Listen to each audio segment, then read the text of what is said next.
Assalamualaikum warahmatullahi wabarakatuh. Shalom, saya Nikita Mehana Pasaribu dengan NIM 226-120-1097. Baiklah, di video ini saya akan menjelaskan hasil laporan penelitian saya, laporan studi kelayakan bisnis dengan dosen pengampu Dr. Faktur Rahman, SEMSI, MM. Kedai harian adalah sebuah toko kecil yang menjual berbagai kebutuhan sehari-hari. Toko ini biasanya menyediakan produk-produk seperti bahan makanan, minuman, alat kebersihan, kebutuhan rumah tangga, dan barang-barang konsumsi lainnya. Nama usaha yang saya pilih adalah kedai harian yang bernama Pasaribu, yang alamatnya berada di Jalan Harapan Jaya, Hang Tuah, Kulit. Produk usaha ini menawarkan berbagai layanan seperti menjual makanan ringan, minuman, dan kebutuhan sehari-hari. Alasan pemilik ini mendirikan usaha karena barang yang dijual di toko tersebut merupakan kebutuhan masyarakat sehari-hari dan akan senantiasa dibutuhkan oleh berbagai kalangan. Dan jika dibandingkan dengan harga supermarket, harga dari warung ini jauh lebih terjangkau. Dalam pembahasan ini, saya akan membahas 7 aspek. Yang pertama ada aspek yuridis. Apakah usaha ini memiliki izin sebagai bentuk legalitas usaha?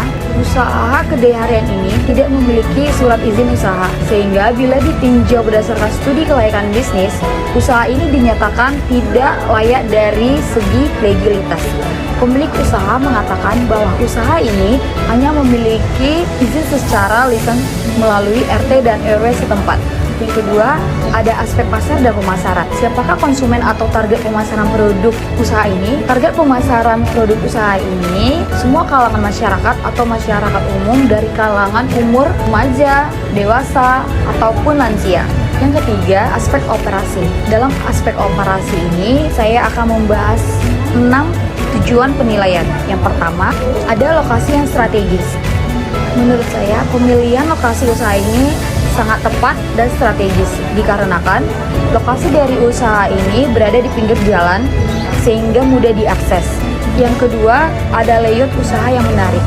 Layout dari usaha ini menarik karena tepat di depan ruko usaha ini terdapat beberapa meja dan kursi untuk pengunjung ingin bersantai. Yang ketiga, ada tata letak yang praktis. Tata letak usaha ini sangat praktis karena sang pemilik menyediakan rak untuk meletakkan makanan ringan yang bersih, dan pemilik mengatur posisi rak dan meja dengan rapi sehingga tidak mengganggu pengunjung. Yang keempat, ada teknologi yang sesuai.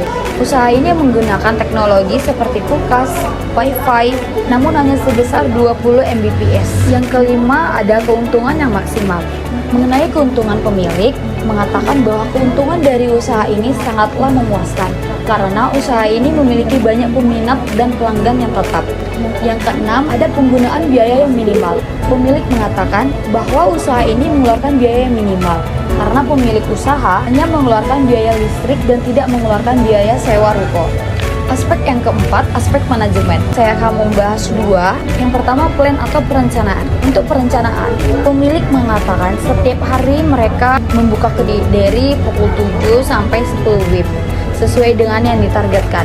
Juga target ini mereka dapatkan dari hasil sebelumnya, yaitu hari biasa penghasilan mereka bisa mencapai 1 juta dalam sehari. Sedangkan Sabtu Minggu mereka dapat mencapai 1.500.000. Yang kedua, ada evaluasi. Pemilik usaha mengatakan dia masih belum mencapai target yang optimal karena apabila hari hujan, maka penjualan sedikit menurun dikarenakan yang menjadi pusat perhatian di usaha ini adalah dengan tempatnya yang nyaman dan tersedia wifi gratis.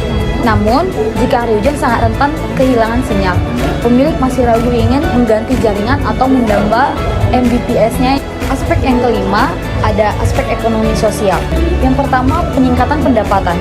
Dengan adanya kedai harian ini, pendapatan masyarakat meningkat karena kebutuhan yang dibeli masyarakat. Yang kedua, dengan adanya usaha kedai harian ini, membuat masyarakat tidak perlu pergi jauh ke supermarket sehingga dapat menghemat waktu. Dalam aspek lingkungan ini ada 2 identifikasi, yaitu limbah dan dampak lingkungan. Yang pertama, limbah. Limbah yang dihasilkan adalah sampah atau bungkus makanan dan minuman.